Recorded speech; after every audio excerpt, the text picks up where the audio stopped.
Agama itu adalah mengingatkan kita. Kelupo-lupo bengen terlampau-lampau bersingkoan. Karena manusia itu sering lupa, malahan ada yang melupa-lupakan. Setidaknya 5 waktu dingian sehari semalam. Ya bu ya, subuh diingatkan, zuhur diingatkan, beko waktu asa diingatkan lo balik, maghrib diingatkan lo, isya diingatkan lo. Begitu taruh, lain diingatkan lain ndak yuk. Boleh kalau ndak diingatkan. Apalagi kalau dilarang. Makin iyo olehnya. Ya begitulah. Makanya konsep kita beragama itu adalah kafah mukhlishina lahuddin. Bapak Ibu hadirin kaum muslimin rahimakumullah. Alhamdulillah, mudah-mudahan kita tergolong ke dalam hamba-hamba Allah yang mulia dalam pandangan Allah Subhanahu wa taala hendaknya. Dengan catatan tetap berpedoman dan mengambil nilai-nilai ajaran-ajaran yang merujuk kepada kitab suci. Kalau kita, kitab suci kita kan Al-Quran. Siapapun yang, terang Bu, siapapun yang berhubungan, yang bersentuhan dengan kitab suci, dia akan menjadi suci. Bahkan sekalipun dia adalah itu najis dulunya, kulit kambing, kalaulah disama, dibungkuyan kepada Al-Quran, dicium de orang. Apalagi manusia. Makanya sangat berbahaya sekali kalau ada orang-orang yang punya pemikiran Al-Quran yang dianggapnya kitab suci, kalamullah, perkataan Allah, dan dia juga beriman dengan Al-Quran itu, tapi Al-Quran itu dituduhnya dengan tuduhan yang tidak baik. Itu sangat berbahaya sekali itu. Itu namanya, kalau dalam Minangkabau namanya munafik. Ya munafik Bu. Kalau di Minang tu tanda-tanda orang munafik anggu angga geliang ngamuah. Nyomu anggu tapi hindak. Kan rumi itu.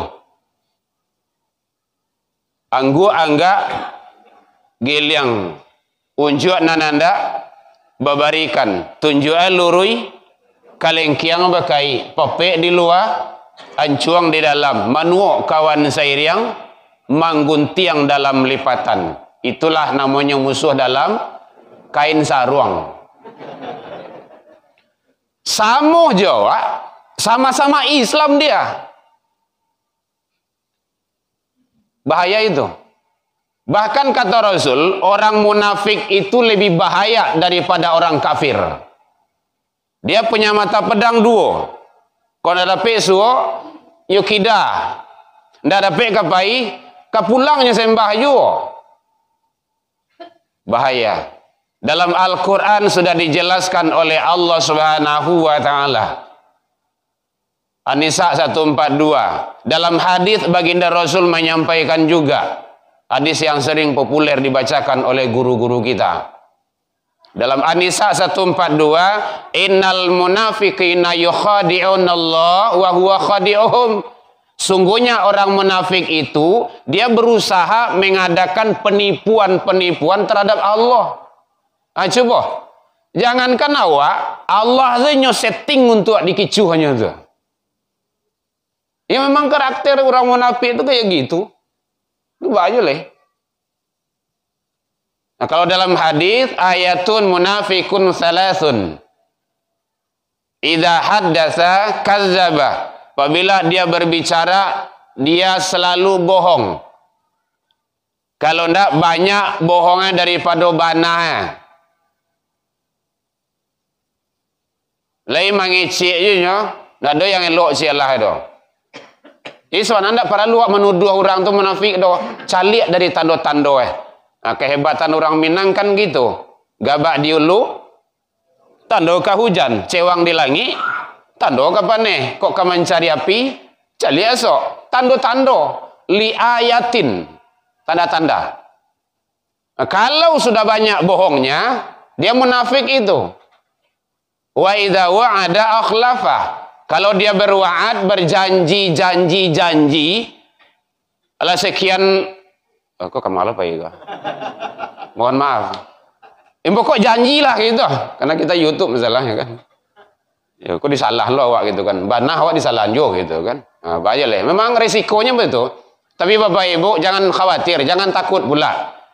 Ada nabi dan rasul yang mati, ada para mujahid, orang-orang hebat itu yang mati di tiang gantungan demi kebenaran, banyak. Said Kutub, di mana beliau meninggal? Di tiang gantungan. Buya Hamka masuk kandang katumbin juga. Banah awak salah juga. Begitulah. Benar dan salah itu akan terus ada dan akan berperang terus sampai hari akhir. Nah, jadi oleh sebab itu, kalaulah banyak janji-janji mani, itu munafik dia itu. Waspada. Makanya betul juga ada dulu Bang Napi ya. Ayo, waspadalah. Ledunya itu. Waspadalah. Pesan-pesan beliau itu kan penting bagi kita. Waspada itu perlu. Nah, gitu.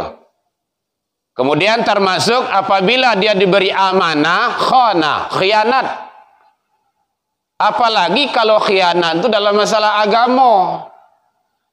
Alla akhafu ma akhafu ala hadhil ummati, yang paling aku khawatirkan, kata Umar bin Khattab, yang sangat mengkhawatirkan, kata beliau, akan datang nanti kepada umatku di akhir zaman, kepada umat yang akan datang al-munafiqan aliman.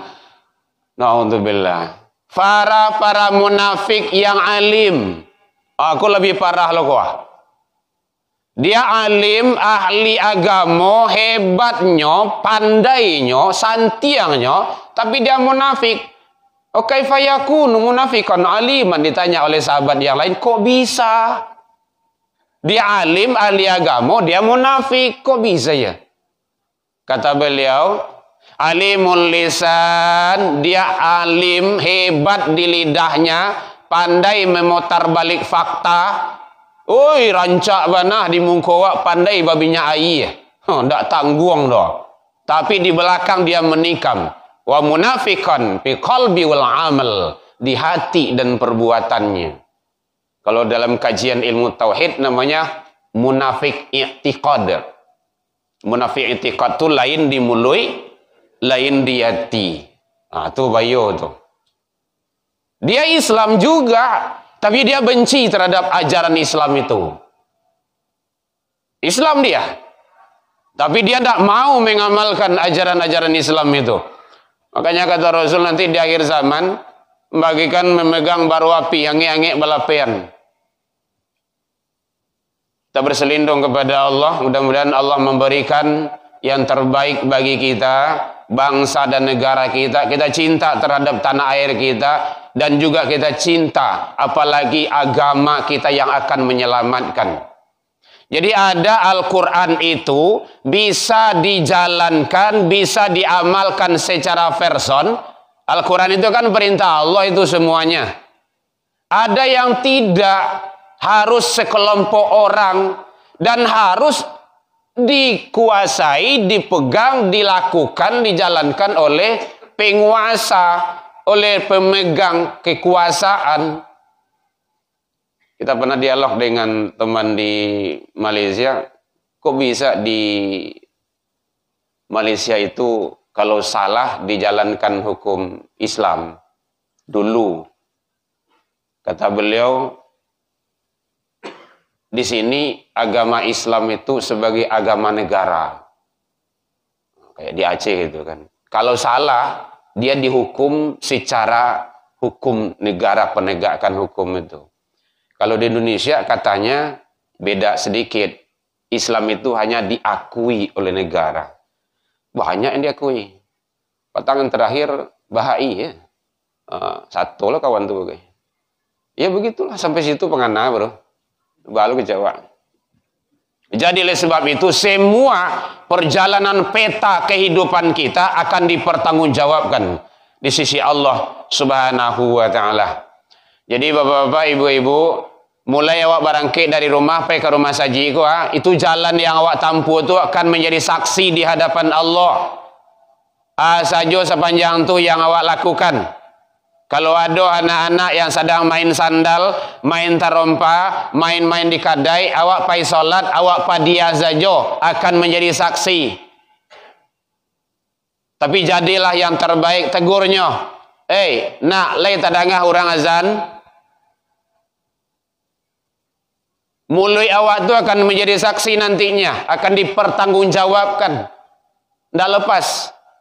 Inna sam'ah, sesungguhnya pendengaranmu, wal basar, penglihatanmu, wal fuad, hatimu. Kalau di sana bahasanya fuad, dan nanti qulub. Hatimu, kullu, tiap-tiap itu kesemuanya akan diminta pertanggungjawaban oleh Allah. 60 tahun ini, selama 60 tahun itu kama saja dimanfaatkan. Makanya dalam hadis yang lain, tidak bergeser, tidak bergerak kaki seseorang hamba nanti di akhirat yaumul qiyamah hatta sebelum dia menyelesaikan persoalan, salah satunya adalah an umrihi, tentang umurnya. 60 tahun dia hidup ke adik Allah, kama saja di panggungan umur 60 tu. Atau banyak untuk karajo, banyak untuk lalu, banyak untuk santai, banyak untuk mengalai-ngalai di muka TV. Kan dipertanggungjawabkan, tidak ada yang lepas. Tidak percaya, cobalah. Kan ada juga itu, memahami alam gaib itu, mana itu Ustaz? Gitu kan. Kalau tidak, itu gitu. Matilah dulu. Kalau tidak kau balik, kalau bisa. Jadi memahami amal gaib itu dalam 4 hidayah. 4 hidayah. Naluri. Apa tu bu naluri? Insting. Kalau anak kecil, umurnya sehari 2 hari, kalau nyolapa menganyo. Nangi. Inyo hawi, nangi jo. Inyo basah, nangi jo. Ada binatang buas dekenya, inyo menangi jo. Sanjatuh tangi. Nan kedua, panca indera, pengembangan hidayah yang pertama. Nah, yang ketiga hidayah akal. Banyak manusia kini hanya